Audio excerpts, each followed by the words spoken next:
Hello Brian, সবাই কেমন আছেন? আশা করি ভালো আছেন। স্ক্রিনে দেখতে পাচ্ছেন প্রোফাইল হ্যাজ সাম ইস্যু।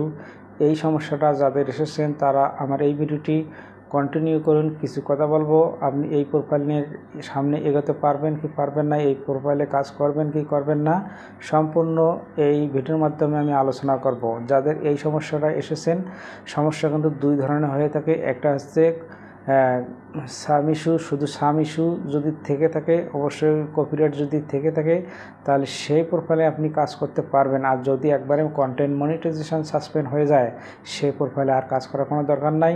শেষ প্রোফাইলটা আপাতত স্থগিত রাখেন, নেক্সট নতুন কোনো একটি প্রোফাইল তৈরি করে আবার ওই প্রোফাইলে কাজ করেন। কারণ কন্টেন্ট মনিটাইজেশন সাসপেন্ড হয়ে গেলে এই সমস্যাটা আর সমাধান হওয়ার চায় না, খুব কঠিন হয়ে যায়।